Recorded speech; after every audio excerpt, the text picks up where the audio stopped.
First of all, you're going to have to tell people that you're going to Hajj, but don't tell me anything what to do there. Just take it out of your brains. Whoever's told you can do this and you do this and you do that, because every year is not the same thing. This year you might get this, next year what's in the store for you, that's what you're going to get. It's not the same. People go to Ziyarah, they say, oh, I did this. How come you're not doing it? Because I can't do it. But you might do something different than them. So it's always nice to just keep a blank spot. What they've been training into your brains, it's effective. Right? So keep it. But again, they will still bring it back over and over and over. They don't say, oh, I heard that seminar already. I don't have to go there. I'm going shopping. No. When we have seminars at the hotels, there's a reason for it. So we can try bring it to your attention day by day what's happening.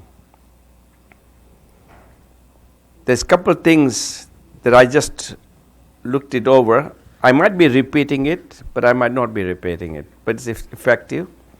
First of all, you got to understand one thing. Allah has chosen you from amongst all these people to go to His place. Right? When I said an invitation, guys, come over here, Masumin, 10 o'clock, blah, blah, blah, I'll have a speaker, I'll have food, I'll have this. It was done. But it wasn't done by me. It was Allah who helped me do it. And it's not like you just can say, I'm jumping on the plane and going to do. Yes, you can jump on a plane and go and do Umrah. But for Hajj, you need to understand one thing. There's some people whose name was written, but they didn't get a space. Eventually the visas popped up. And it is all, and nobody's guaranteed that you will do Hajj.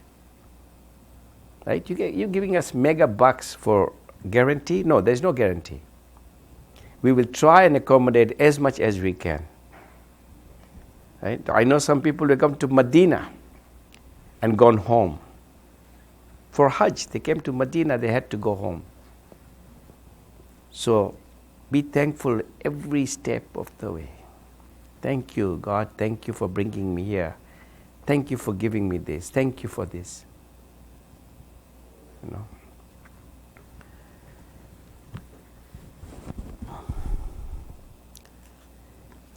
What I want you guys to understand is,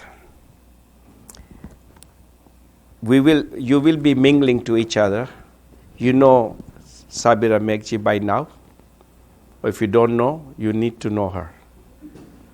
Right? And you know Habib, and you know Akil. Now these people are there, but they also come to do their Hajj. And they are paying their full ways. And they are also dedicating their services. Understand, when they said there will be doctor in our house, in our hotel, doesn't mean the doctor is there for you 24/7. He needs to sleep too, he needs to do ibadat. So there will be timing set up that between this time to this time you can come to the dispensary. Between this time to this time we'll have question answer, we'll have majlis, we have whatever it is. So follow those guidelines. Not that you're sick today, I know you will be terribly sick. Everybody's going to be sick. So then you're going to say to the doctor, I got cough, I got this, I got running nose. He'll say, okay, take this. It hasn't gone. So in the afternoon you go see another doctor. Oh, I got this, I got this, I got this. And the next day you'll see another lady doctor. Because she said, oh, I'm a doctor too. She'll be pumping in pills for no reason. Let its course. Right? It will go away. Somebody mentioned about some snacks, right? Mostly the Khoja people decide when they take on a bus, they take Chevro, Gantia, Montar, and they're just eating a big dinner or big lunch or big breakfast. As soon as they're in the bus, the package opens up. Right? There's nothing wrong with that. So I'm just letting the other denomination know that, yeah, we do take some Chevro, so bring some, don't worry about it. We'll eat it, don't worry. Right? I'm going to send an email out for medication. Those who have prescription plan with your company, ask your doctor to give you this medication. The two most important medication I usually take is zithromycin and Cipro. They're very effective and really work hard, right? But they're expensive, but you need to get a prescription, and if you have one, or HIPAA, whatever coverage you have with the company, tell them you give you. We have quite a few donors who have donated some medicine, just amoxicillin and a couple other pills. They're also effective, right? Plus we have a lot of other pharmacists coming. They will bring some medicine. I'm all over the place here because I was writing notes while these guys were talking. So I'm finished with the... When you go to people's house, you say, I'm going to get some, I'm going to Hajj, they will give you $20, $30. Sukri. They stop giving it to me because they said, this guy goes every year, we can't afford to give it to him. So when they give you some money, don't feel shy, take the money. Right? Buy them gifts. You'll see some scarves, you'll see some tasbih, you'll see some topi. Buy them, buy some dates and bring it back for them. Buy some zamzam and bring it back for them. Okay? So don't say no to them. We mention a lot of times walk, walk, walk. Buddy, that is important. Walking is important. That's why my first question, can you walk 45 minutes? I should have made it to 1 hour 45 minutes. Because a lady brought it to my attention last year. I said, can you walk 45 minutes? She said, yes. So we walked 45 minutes to go hit the shaitan. 2 minutes later, well, not even 2 minutes later, they hit the shaitan, took him a minute. And now I say, okay, let's go back. She said, you never said that we're going to walk 45 minutes back again. So I said, well, that was your point to point. The back return point is 45 minutes again. So it's already 1.5 hours. So start walking from now on as much as you can. If you're calling your wives honey and honey is calling honey, stop calling that, because there might be another lady looks like her from the back and she said honey. That honey is not going with you. So be careful who you're calling, who you're talking to. So that's why we tell you, when you go out, put your band. I know who these people are. If they're lost, I can tell them, are you lost? What's happening? Then we know identification. That's why we ask you all the time, where your badge, where your identification. So I know who these people are. Believe me, I don't know all of these guys. It will take me a while. It will take me a year to figure out who's going with me. A lot of people say about Ihram. You covered Ihram, did you? Okay. So I don't have to say. You will be getting your passports back. When you get your passports back, there'll be a lot of stickers on it. Okay, don't outsmart this system, please. Leave the stickers on it. Every one of them. Because they are so important. Okay? The buses. When we go in the buses, every bus will have a volunteer. Leave the first row. Whether you have knee problem or no problem. Leave the first row for volunteers.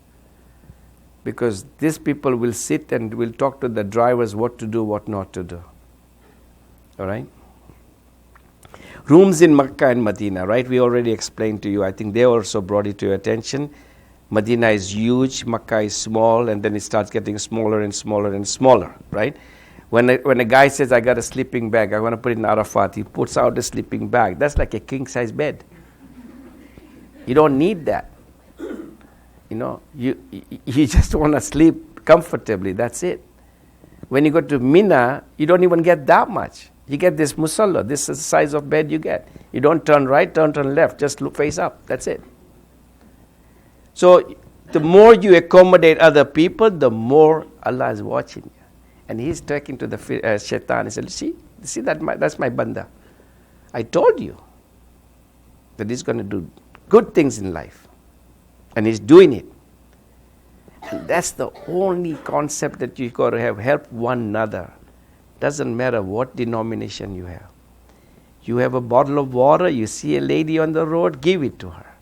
Because you will get a whole big jug of water. Right? You see somebody, help them. Grab the hand, don't push it. Forget about the elbow thing. Help one another. That's what the whole life is all about. So, you guys know who you want in your rooms? So you talk to Sabira, send an email to her, not to me. I don't want to know that. Just so everywhere I write Sabira's email. Just say I'd like to share a room with this, and this. Like I got a request already. This Alias Jafar, everybody wants to be in his room. 7 people want to be in his room. So I'm going to find you a room for 12 people because they all want to be in your room. Right? It's not engraved in stone that you get 4 in a room. But you will get a bed. Okay, let's put it that way. Now we have 3 groups here. One is a Qatar Airways group. Right? The Qatar Airways group is leaving on the 6th, coming back on the 30th. Can't change the flight, can't do nothing. Right?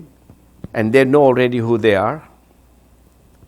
I will send pictures so you can meet in Montreal. The only problem I have is I don't have an accommodation for 1 night in the hotel. Our hotel finishes on the 14th. You guys are coming back on the 16th of Zil Hajj I'm talking about. So the 15th night, I'll put you in Azizia with the rest of the other 15. We are 30 people altogether in this group. 15 a friend of mine and other 15. So we'll all 30 come together to the airport. In Medina, there'll be somebody to meet you. And going wise, he will be there. I'm trying to delay my flight so I can make sure that you guys get to the airport. But Haidar will be there. He will make sure that you go to the airport. But it's easy. I'll explain to you how to get to Azizia, how to come back. This is only 1 night. Okay? The 51 that's going to go with me, we'll live together, we'll come back together, inshallah. Our flight has changed now. We're coming back on the 28th. So what concerns me, those people who are in Vancouver or Calgary or anywhere else, and if they have a flight on the 29th in the evening, they should make it 28th in the evening. The 19 people, they already told me their flights, they're all over the place. You know, there are 19 people. It's a headache for me, but inshallah, it'll get done.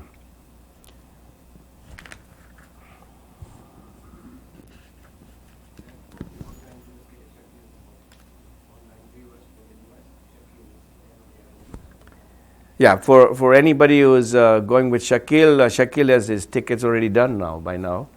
And ours are being done, they've been just being done recently.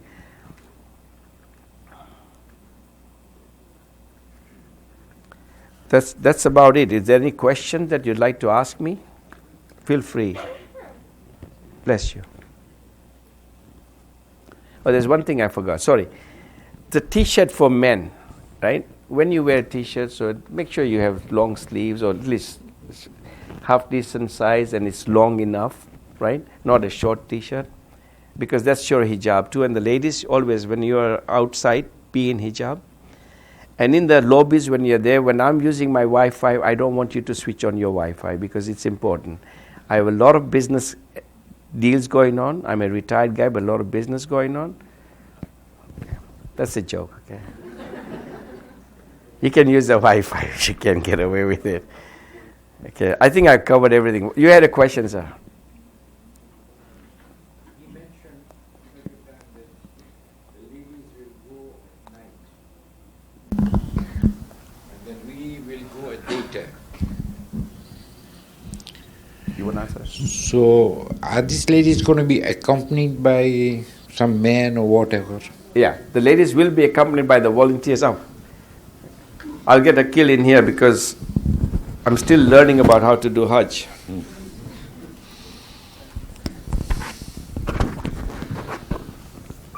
The question was that there is an occasion when the ladies go on their own ahead of the men. This is when we are leaving Muzdalifah and going towards Mina on the day of Eid. Or the 10th night of Dhul Hijjah. The women and the seniors and those who are ill are technically allowed to leave before sunrise. Okay? Men, able-bodied men, are not allowed to leave until sunrise. Therefore, because there is an exception for women, for seniors, and for those who are ill, where possible, they will leave earlier than the rest of the men, but they will be going with organizers, okay, with volunteers who will take them. They will not be abandoned to go on their own, because the tents in Mina is tent city. You need to know the address of the tent, and there is just a street address, north, south, east, west, and you need to know where to go. Otherwise you'll get lost. So there will be volunteers who will take the ladies and the seniors and the ill in advance, and then there will be another group of volunteers who will take the rest of the men. Can you define senior? Senior, if you cannot walk with the rest of the group and you're not coming for Qurbani. Okay? If you're elderly and are having issues walking, okay, then you'd probably go with the volunteers ahead of the rest of the group. Okay. With the ladies. All right. I shouldn't say ahead of the group. You'll go with the ladies. They don't necessarily go ahead of the group. Sometimes they're after. Okay, depending on the logistics at the time. I have a question for you guys. When you're in Medina or when you're in Mecca, you're praying and you did not fold your hands, you kept your hands open, and somebody will argue with you, somebody will say, oh, what are you doing this? And, the less confrontation you do with them, the better.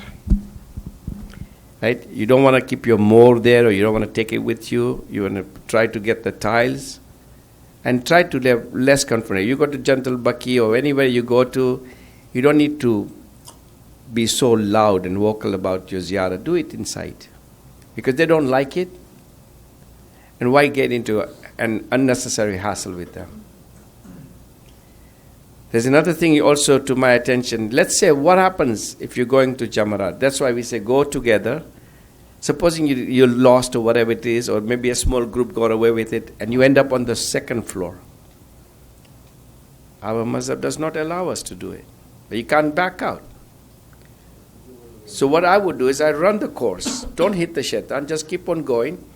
Come down. Come back again on the ground floor, and then hit the shaitan and meet us. But you will not have that opportunity in case you are lost. We'll try and keep you together. We'll try to show you exactly what to do, what not to do. Right? So there is a lot of zigzag going on to get to the ground floor.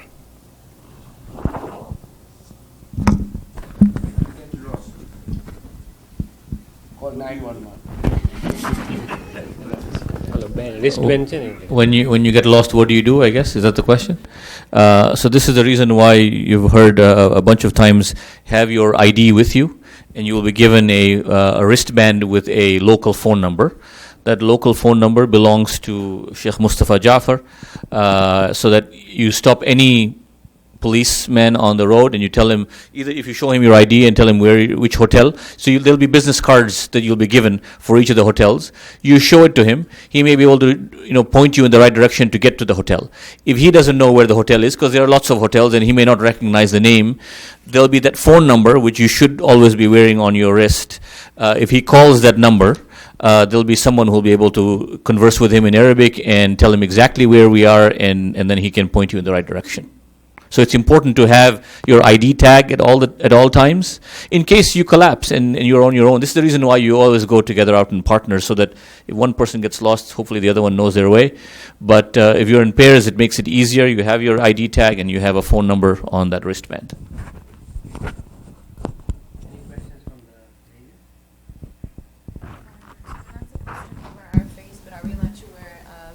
To protect ourselves from respiratory issues.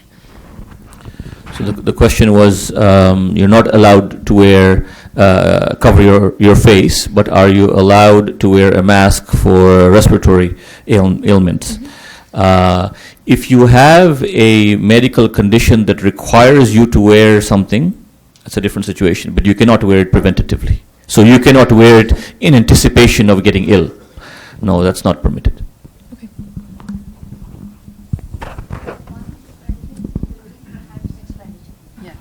Is send money before leaving Canada for Qurbani. I don't need to do the Qurbani in Minna. Okay, so the question was, are the funds for Qurbani included in the package? And the answer is yes. But the second part of the question was that if you send, let's say, money to India, Pakistan, or Africa for Qurbani, then do you not have to do Qurbani there? No, that's a problem. The reason why that's a problem is because Qurbani must be done in Mina. There's no exception. Okay, so you cannot, even if you are there, you cannot send your Qurbani to Africa or India, Pakistan for that particular year. For this year, when you're going for Hajj, your Qurbani must be done in Mina, no exceptions. Yes. Can we walk from Arafat to Muzdalifah? Can you walk from Arafat to Muzdalifah? You can actually walk from Makkah to Arafat, Arafat to Muzdalifah, Muzdalifah to Mina. There's a lot of walking to begin with. This is adding a lot more walking. It's doable. There are brothers who have done it. You need to be physically fit to be able to do it, A. And B, you need to have a GPS to be able to make your way around. Because once you get to Arafat, if you have never been to Arafat before, all the tents are white. You need to know exactly where our tents are. If you're going green, you've never been before, most likely you will never get there. Okay, you'll never get to our tents. You'll get to Arafat, but you may never be able to get to our tents. Okay, and the same applies to Muzdalifah and Mina, because each group has a designated place in Arafah, in Muzdalifah, and in Mina. You can't just go to any tent. So you need to know exactly where to go in Arafah, and it's a huge place filled with tents. So for those who have been before and know the coordinates, and we had a few brothers in the last few years who have done it, it's doable, yes. And that's true, as Habib mentioned. The buses there are not as well maintained as here, so they're spewing out fumes along the way, and so unless you look after yourself, you're bound to get ill, because you're inhaling all those fumes on the way, and it's a long walk. We did it one year, several years ago, not from Makkah to Arafah, but actually no, we did from Makkah to Mina, Mina to Arafah. It is mustahab to go to Mina one night earlier, which we tried one year, but I've never done it again. Okay, no, not because it's not doable. It's physically doable, but you're so exhausted by the time you get to Arafat, okay, that you lose out on the prime time. I felt I lost out on the prime time that year because I was exhausted, falling asleep in the afternoon, when it was nice to have walked, but the walking part is not wajib. Staying awake and maximizing your opportunity in Arafat is wajib. So I'm not trying to be discouraging for someone who wants to consider it when we get there, inshallah. If there's an opportunity, by all means.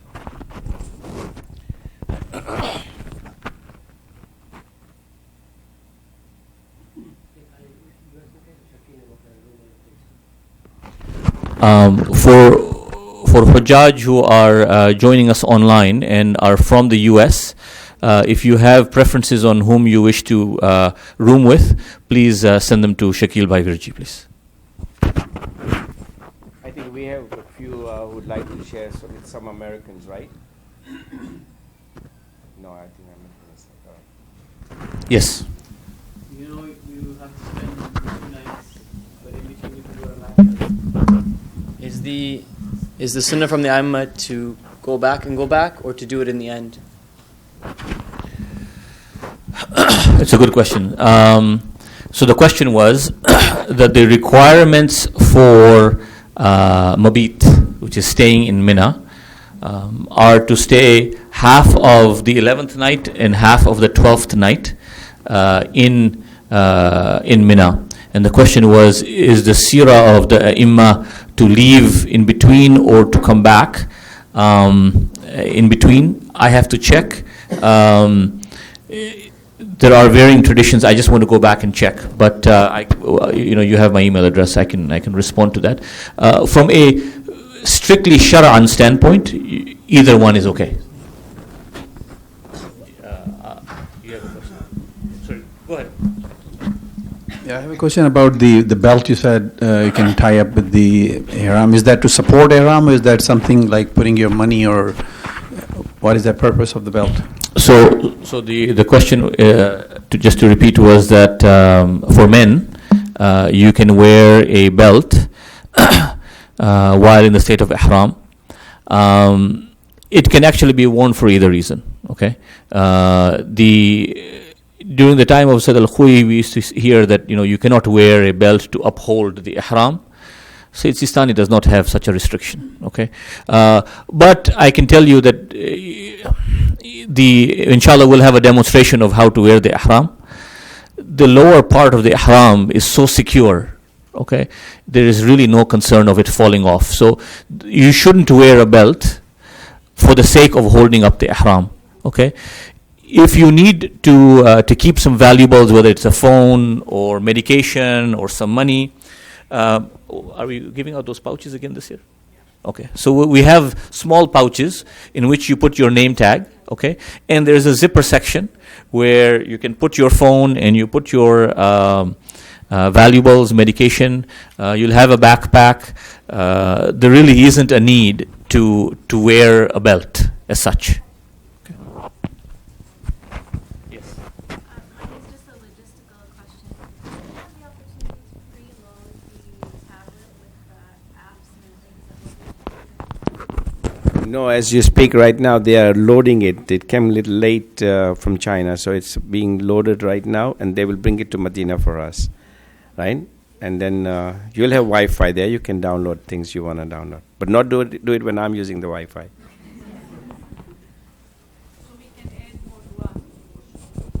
We have only 30 minutes for you. Maybe 29. You can't kill any insects or animals or anything. Does that include like enemy like scorpions and things like that? Question was, you cannot kill an insect while in the state of ihram. Does that apply to everything? Yes, it applies to everything. You don't see scorpions even out in Arafat, but the rule applies to everything, all creation, right? Hunting is not permitted. Killing insects is not permitted in the state of ihram. It's this prohibition, in one way is spiritually teaching us the respect for Allah subhanahu wa ta'ala's creation when you come back home. Yes.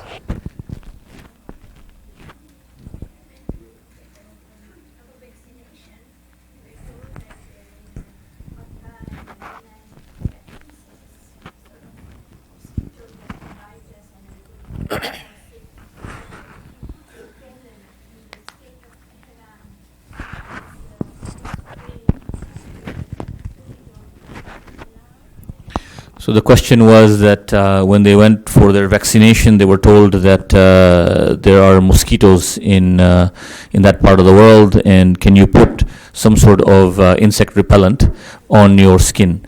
So first of all, I will say I don't know which travel clinic you went to, but years ago there used to be a malaria warning in that part of the world. Okay, and most travel clinics used to give quinine.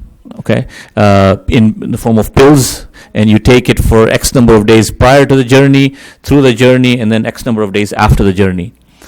Most travel clinics today don't give malaria medication because while there may be some mosquitoes, it is not a prevalent issue. Okay, in that, at least in Makkah and Medina, it isn't. The only time where you might see some mosquitoes is in Arafat, in Muzdalifah. In Mina, you don't see it. Can you put repellent? Coming back to the question, the answer is no. No. It is a requirement that you cannot put any kind of medication preventatively. Okay, and I don't know. Have you heard anybody getting malaria in so many years? No. The mosquitoes are clean there. They're not all. Gee. The clinic. Yes. They did not talk about malaria. Yeah. Ducarol? They asked you for Ducarol? Zithromycin?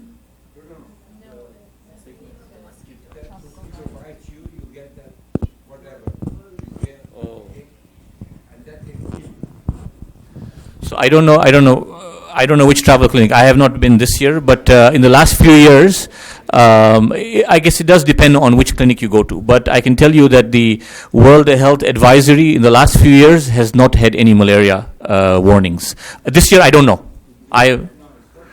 Or mosquito warnings. So if you take the necessary precaution for it in terms of medication, there should be no problem. But from a shara. Okay, so we do have doctors in our group. Once we arrive in Medina, we will have a section on medical aspects of being safe. And at that time, we will address this issue. And inshallah, we will have scholars as well. So we'll take it up there. Thank you. I was at the travel clinic and they suggested that we should take those oral tablets for diarrhea. Is it necessary? Ducarol. So this is it Ducarol, right? Yeah. So Ducarol we probably should take. Ducarol is in case there are issues with the food and the washing of the vegetables, etc. There, it's preventative. You take it, I think, a week or 2 weeks prior to departure. You take 2 doses if you are taking it for the first time. If you've taken it last year, then you can take a booster with just 1 shot. But a lot of people take Ducarol.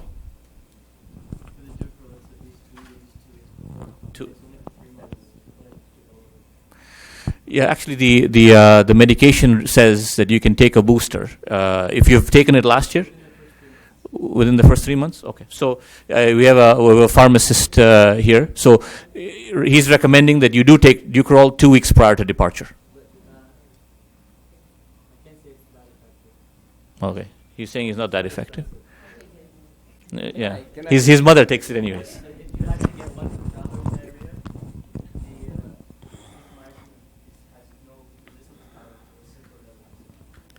I think the best thing to take with you is psyllium.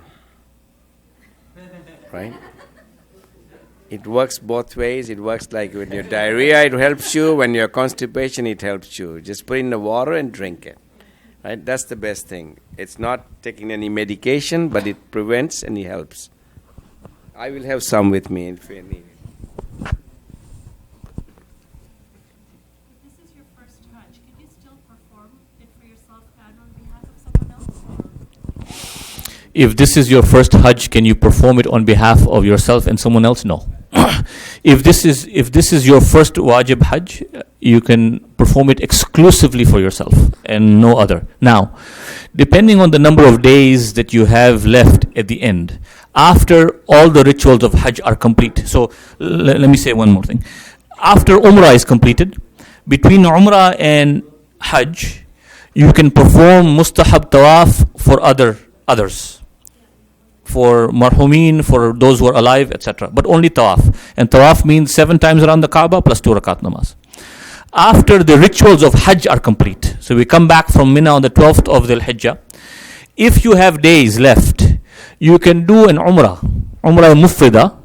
Okay, and we'll talk about the rules of Umrah Mufrida. They're very similar to Umrah Tamattu. وفي هذه الساعة كل جرم أجرمت كل ذنب أذنبت كل كبير أسررت كل جهل عملت كتمت أعلنت أخفيت أظهرت كل سيئة أمرت بإثبات الكرام الكاتبين الذين وكلتهم إذ ما يكون مني وجعلت مشهود على ما جواره كنت أنت الركيب عليهم وراهم والشاهد لما خفي عنهم وبرحمتك أوفيت بفضلك سترت وفي العز من كل خير أنزلت أو إحسان فضلت أو بر نشرت أو رزق بسطت أو ذنب تغفره أو خطأ تستره all together.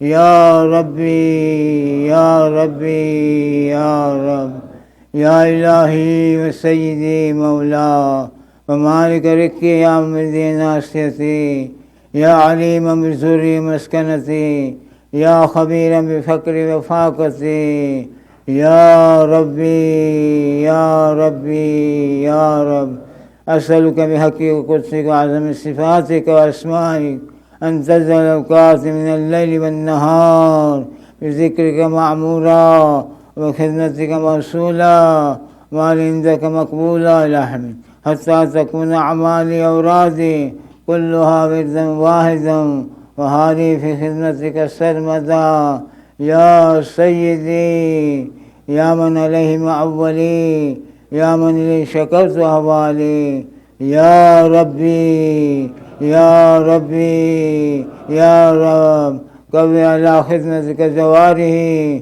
واشدد على عزيمة جوانه وهب لي الجد في خشيتك دوام في الاتصال بخدمتك حتى أصل إليك في ميادين السابقين وأصل إليك في البارزين واشتاق إلى قربك في المشتاقين ومنك ذنوب المخلصين خاف خاط الموقنين في جوارك مع المؤمنين اللهم أرادني بسوء فارده ومن كادني فكده واجعلني من أحسن عبيدك نصيبا عندك وأقرب منزلة منك وخصم زلفة لديك فإنه لا ينال ذلك إلا بفضلك وجد لي بجودك وأتب علي بمدك واحفظني برحمتك واجعل لساني بذكرك اللهجم قلبي بحبك متيما من علي بحسن إجابتي وأكلني عسرتي وفي ذلتي فإنك زيت على عبادك بعبادتك وأمرت بدعائك ومنت لهم الإجابة فإليك يا ربي نسبت